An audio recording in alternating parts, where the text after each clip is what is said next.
તમારા દીકરાના મોતનું કારણ બનીને ઊભી રહી. આજના યુવાનો શહેરોમાં જેટલું પાણી નથી પીતા ને એટલું પોતાની મોટરસાયકલમાં પેટ્રોલ બાળી દઈશ કોલેજ ફરતા ચક્કર મારવામાં.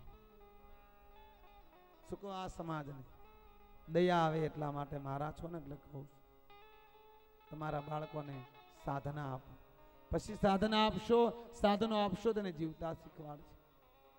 જેને મારા તમારા ચિત્તને તોડી નાખ્યા, જેને બાળકોના દિમાગમાં ઝેર ભર્યું, એ ટીવી અવડા આવ્યા, અવડા ટીવી અને પેલા રૂમમાં સજાવ્યા. મંદિરિયા અવડા ચાન ખૂણામાં ગયા. હું કોઈને ઘરે જાતો નથી ને એટલા માટે નથી જાતો. હાથ કરીને મારો જીવ બાળવો. ત્યાં જાય આવડું ટીવી હોય, આપણે કે મંદિર બાપુ મંદિર નથી, ભગવાન ગોખલામાં બેઠા. હું તમારા ઘરમાં રાખ સુખ આવે? જે ટીવીએ તમારા ઘરને ઝાહર બનાવી દીધું, એ પેલા રૂમમાં સજાવવામાં આવ્યા. જેને તમારું તમારી સંસ્કૃતિનું રક્ષણ કર્યું, એ મંદિરો ખૂણામાં ગયા અને એવડ્યા થયા. નહીં, તમારા ઘરમાં ટીવી હોવું જ જોઈએ, પણ જેવડું ટીવી હોય ને એથી ડબલ તમારા ભગવાનનું મંદિર હોવું જોઈએ. તો તમારા માટે ટીવી લાયક છે. અને એ પણ કહી દઉં, ટીવી અમારા ઘરમાં છે, પણ ટીવી તમારા ઘરનું મનોરંજન હોવું જોઈએ, આચરણ નહીં. ત્યારે આજ તમારા ઘરનું ટીવી તમારા બાળકોનું આચરણ બની રહ્યું છે. આ શબ્દ માથે ફરી એકવાર ધ્યાન દેજો, શક્ય હોય તો લખી લેજો. ટીવી તમારા ઘરનું મનોરંજન બનવું જોઈએ, ટીવી તમારા ઘરનું આચરણ ન બનવું જોઈએ. ત્યારે આજ ટીવી તમારા દીકરા દીકરીઓનું આચરણ બની રહ્યું છે. ટીવીમાં દેખાડ્યું નથી કે 8મા દિવસે ઘરમાં લાવવાની વાત થઈ નથી.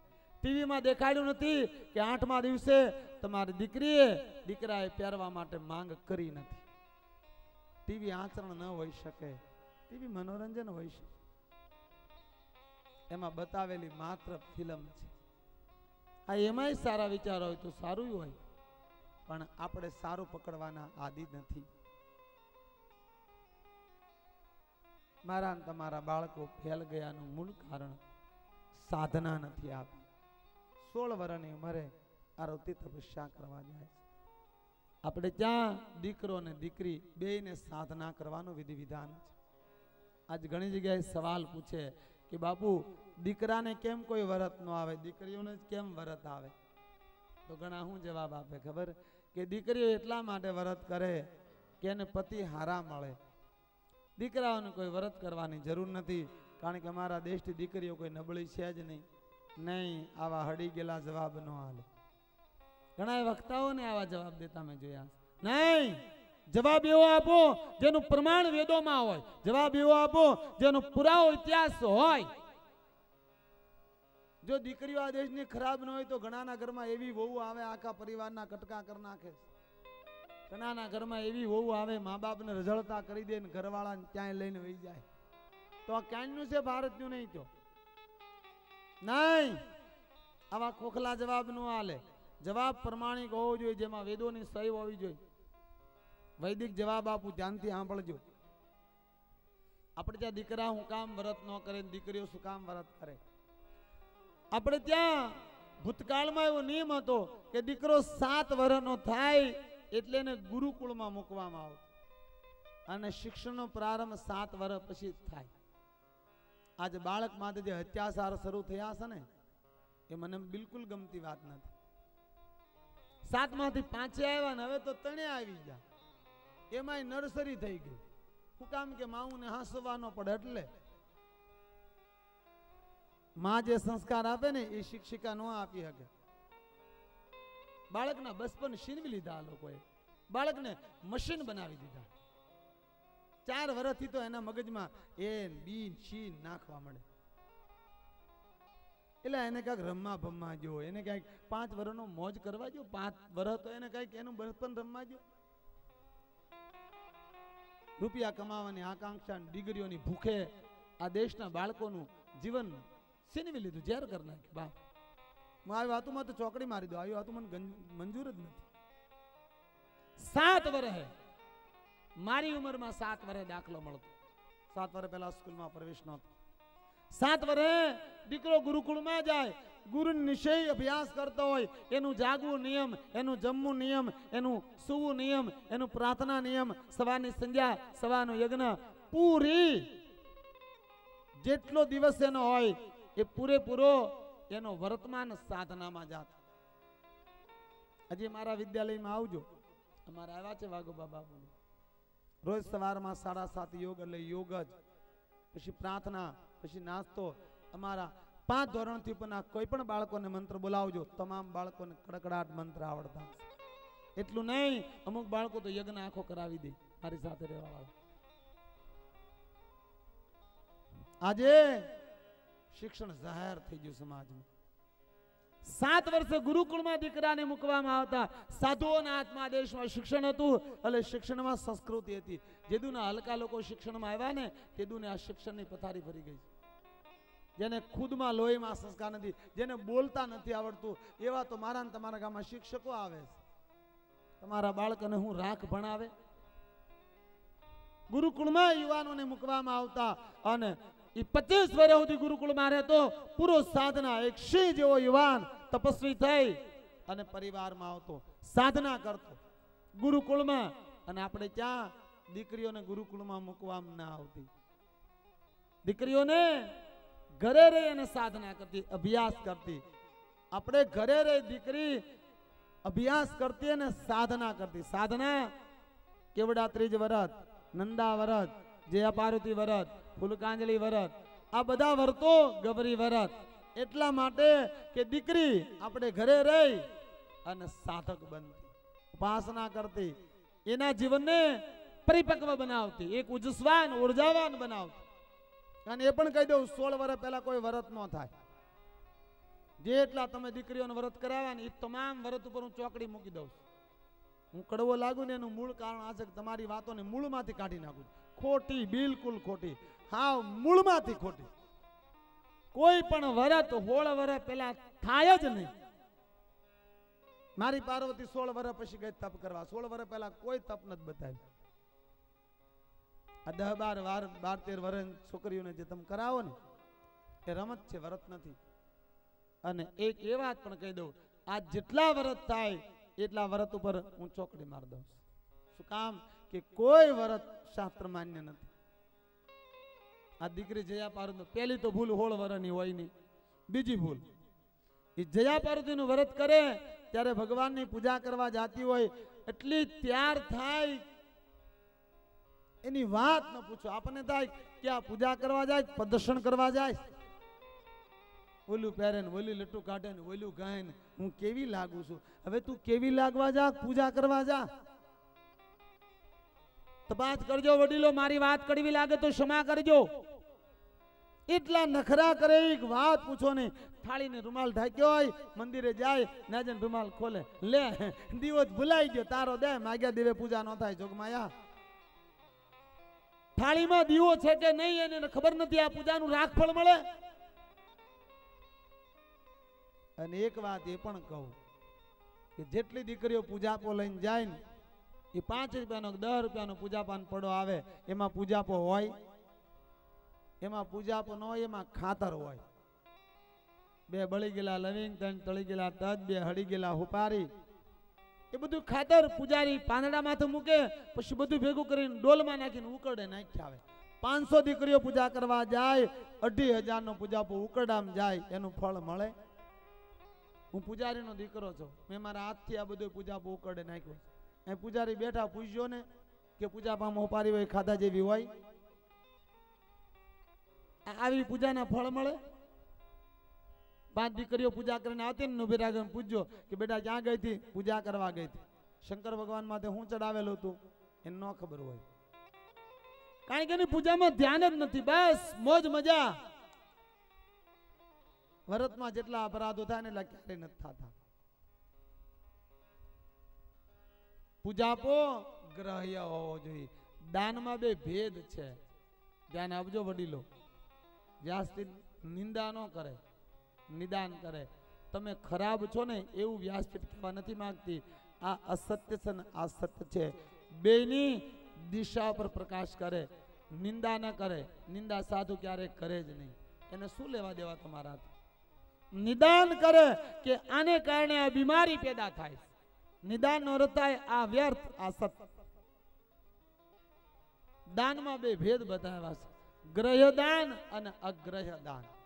ગ્રહ્ય દાનમાં ફલ મળે છે અને અગ્રહ્ય દાનમાં દોષ લાગે.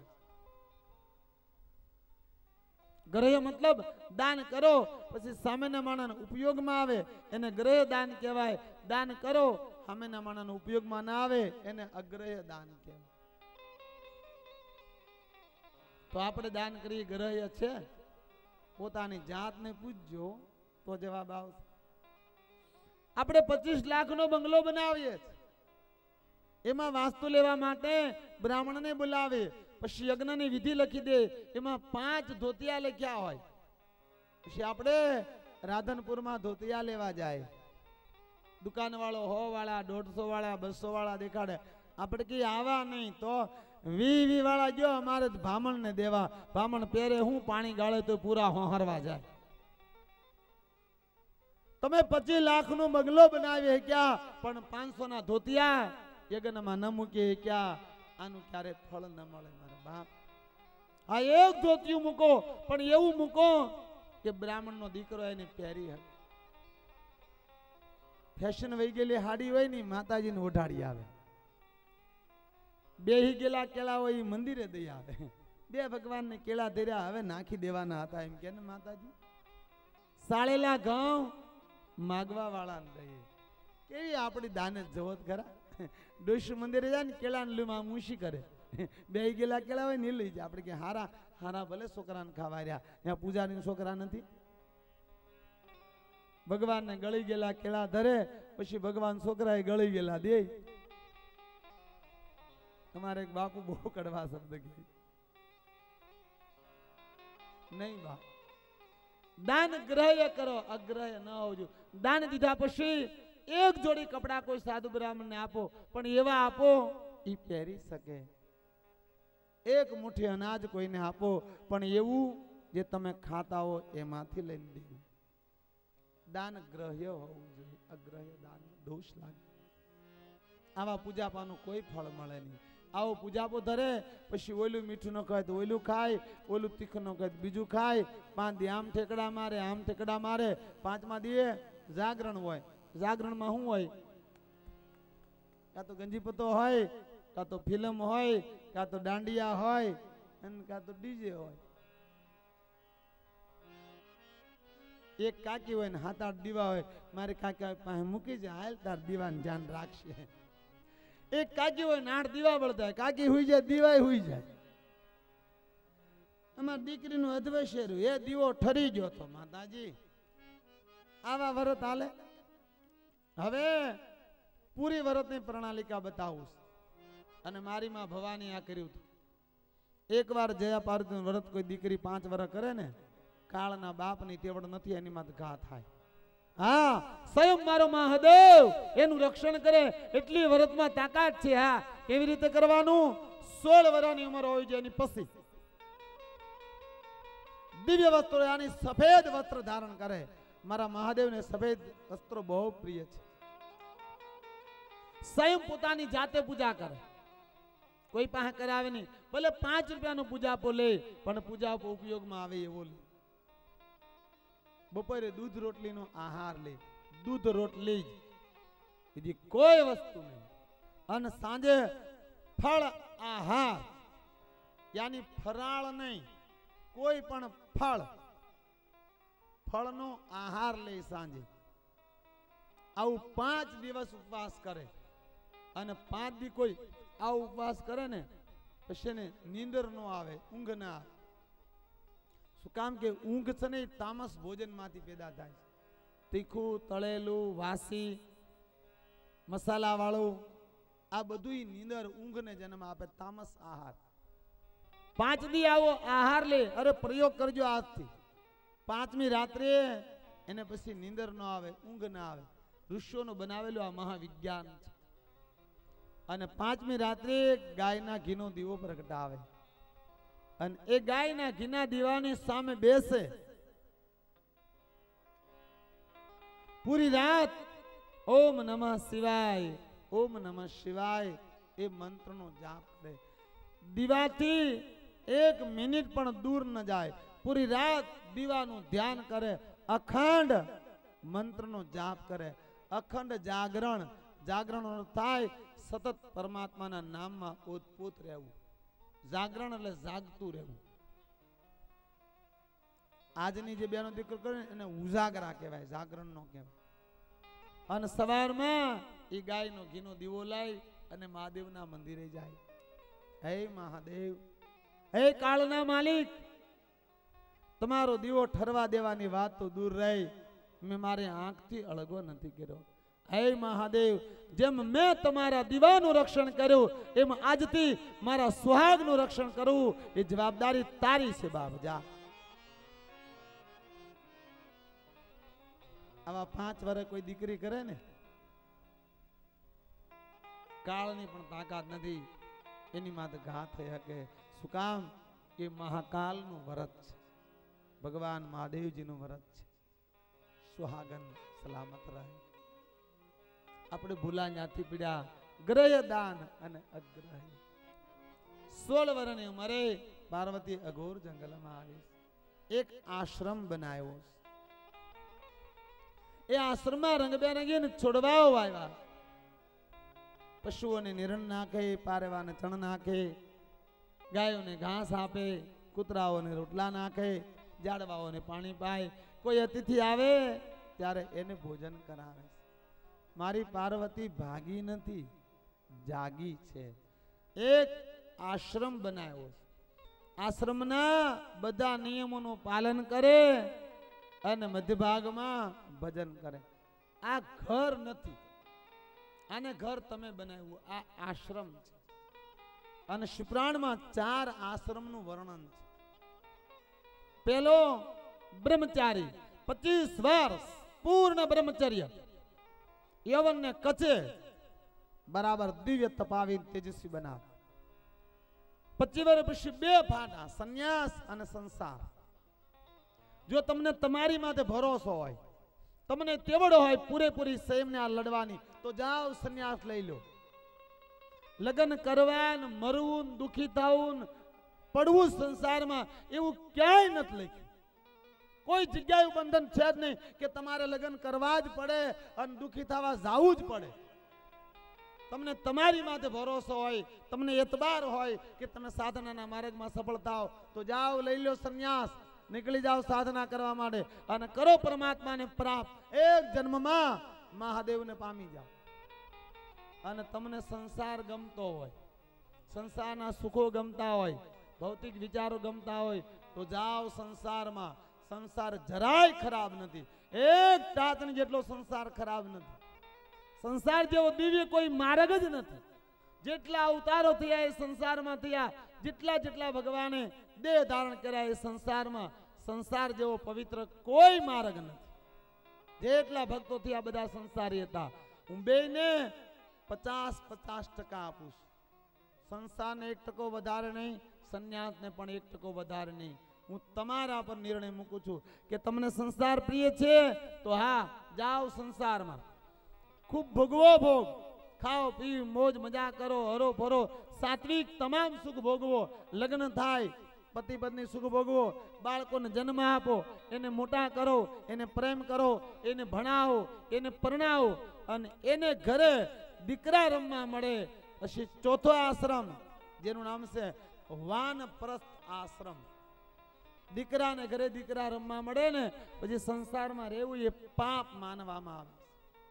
જેટલા દીકરાને ઘરે દીકરા રમતા સંસારમાં પડ્યા હોય ને એ સંસારી નથી, એ નાદાન અને મૂઢ માણસો છે. માનવ જન્મ મળે છે એક ઈશ્વરની પ્રાપ્તિ માટે. સંસારમાં દીકરા પરણી જાય પછી સંન્યાસ, વાનપ્રસ્થ સંન્યાસ લઈ અને પરમાત્મા, કારણ કે માનવ દેહ ઈશ્વર માટે મળે છે. માનવ દેહ ઈશ્વરની પ્રાપ્તિ માટે જ મળે. સંસારમાં જાઓ, લગ્ન કરો, તમામ સુખ ભોગવો, સુખથી ધરાઈ રહ્યો. દીકરાને ઘરે દીકરા રમવા મળે, વ્યવહાર દીકરાઓને હોપી અને 4થો આશ્રમ વાનપ્રસ્થ સંન્યાસ ધારણ કરો અને નીકળી જાઓ ભગવાનની પ્રાપ્તિ માટે. દીકરાને ઘરે દીકરા રમતા હોય પછી સંસારમાં કોઈ પણ કાર્ય કરવું એ તમારા માટે નાદાની અજ્ઞાન છે. એ તમને શાસ્ત્ર નથી સ્વીકારતું. અને મારી વાત ખોટી લાગે તો 850 પાનાનો ગ્રંથ છે મનુ મહારાજની મનુ સમૃદ્ધિ નામનો, એમાં આનો જવાબ છે, વાંચી લેજો. આપણે દુઃખી થાય ને એનું મૂળ કારણ છે કે દીકરાને ઘરે તો દીકરા રમે છે, એને ઘરે દીકરા રમે તો ગીંગોડાની જેમ સોટ્યા મૂકતા જ નથી, એટલે દુઃખી થાવ. જંગલમાં ન વ્યા જાઓ તો વ્યવહાર બંધ કરી દો. કોઈ દીકરાઓના કાર્યમાં ડખો નહીં કરો, બે જ કામ કરો, 2 ટાઈમ ભોજન કરી લો સાત્વિક અને પછી થાય એટલું ભજન કરો. બાકી સંસારમાં કોઈ જગ્યાએ કાંઈ વિચાર નહીં જોડો. સંન્યાસ વાનપ્રસ્થ, પરમાત્માની પ્રાપ્તિ. ગૃહસ્થાશ્રમ એટલે આ ઘર નથી, આશ્રમ છે. અને ગૃહસ્થાશ્રમના જે લગ્ન કરે ને એના માટે આ જવાબદારી છે, ધ્યાન આપજો. ગૃહસ્થાશ્રમનો મતલબ ગૃહસ્થીઓએ 4 નિયમોનું પાલન કરવાનું. 1, આંગણામાંથી કોઈ ખાલી ન જાય. આ ગૃહસ્થાશ્રમ આ ઘર નથી, આશ્રમ છે. એના નિયમો તો લાડ છે, પણ પ્રધાન 4. 1, આંગણામાંથી કોઈ ખાલી ન જાય. બીજો, આંગણે કોઈનું અપમાન ન થાય. ત્રીજું, આંગણામાં કોઈની હત્યા ન થાય. અને ચોથું, આંગણેથી કોઈ ભૂખ્યો ન જાય. આ 4 નિયમનું પાલન જેના આંગણામાં થતું હોય, મારો મહાદેવ કહે એવા આંગણામાં હું રહું છું. એ આંગણું મારું ધામ છે. પહેલું, આંગણેથી કોઈ ખાલી ન જાય. કોઈ આવીને કહે ભાઈ મારો દીકરો બીમાર છે, મારા પરિવારમાં મુશ્કેલી અને કાંઈક મદદની જરૂર છે, જે આપી શકો ને એ આપજો. મારી દીકરીના લગ્ન છે, જે તમારાથી આપી શકાય એને મદદ કરજો. આંગણેથી કોઈ ખાલી ન જવું જોઈએ બાપ. બીજું, આંગણામાં જેને આપણા દીકરાને મારી નાખ્યો હોય ને એવો દુશ્મન આવે તો એ આંગણામાં એને આવકાર આપવાનો વિધાન છે. આંગણામાં ક્યારેય કોઈને ઝાકારો નહીં આપો બાપ. આંગણામાં કોઈનું અપમાન નહીં થવાનું. ત્રીજું, આંગણામાં કોઈની હત્યા નહીં કરો. બહેનોને એક બહુ નબળાય, કાંઈ જીવ નીકળે ને એટલે ધોકે ધોકે સંપલે મારી નાખે તરત. નહીં બાપ, કોઈ જીવને આંગણામાં ક્યારેય મારશો નહીં, હણશો નહીં. હાથીને મારો, નાની એવી કીડીને મારો, હત્યા છે. આંગણામાં કોઈની હત્યા નહીં કરો. હાય કદુવાને લ્યો ક્યારે. અને ચોથું, આંગણામાંથી કોઈ ભૂખ્યો ન જાય. 11, 11:30, 12 વાગ્યા હોય, જે કાંઈ સાચ રોટલો હોય એ બાપ એને જમાડો. આંગણામાંથી કોઈ ભૂખ્યો ન. પણ હું કહું આજની બાયુને તો 11, 11:30 મહેમાન આવે ને તો બાયુના મોઢા બગડી જાય. રાંધવાના એવા તો કે આઈના બહેનો તો બધા હારા છે, પણ આજ હું કહું, એક ભાઈ તો ઘરે ફોન કર્યો 11:30 કે 3 મહેમાન આવ્યા છે, એ કે હોટલમાં જમાડી આવજો, કોઈ રાંધશે નહીં. તે તને હું પૂજા કરવા લાવ્યા? રાંધશે નહીં તો ગર્દને બિચારા મહેમાનને હોટલમાં જમાડવા જવો પડે. આ રીત છે? આ લાયકાત છે?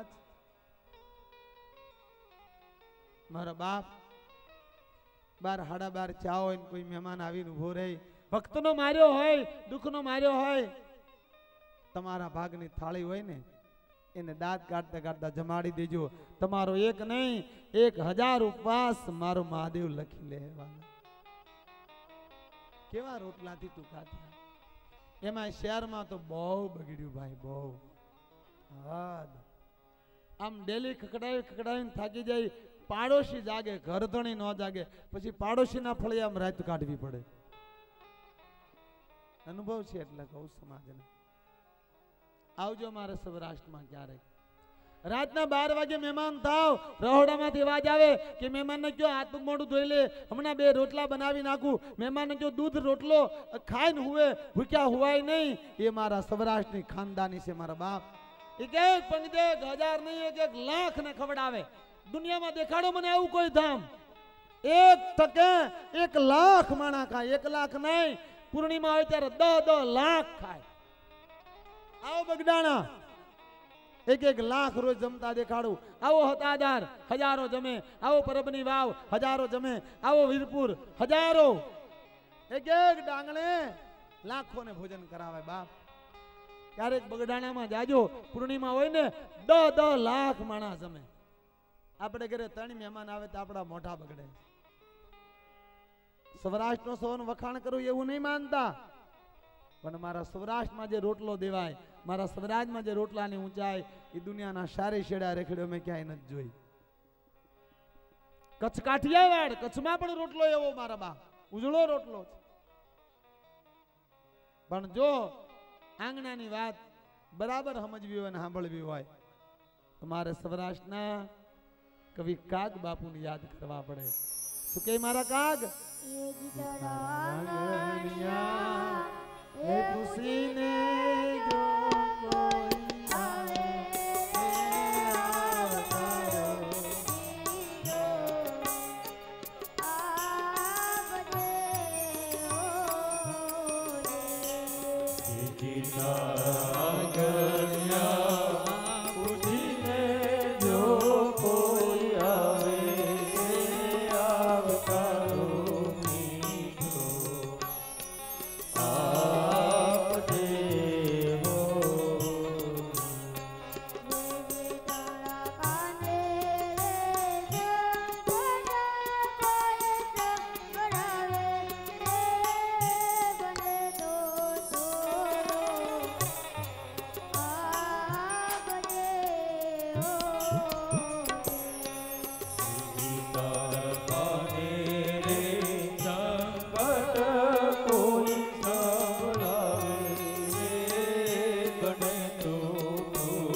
તારા આંગણિયા પૂછીને જો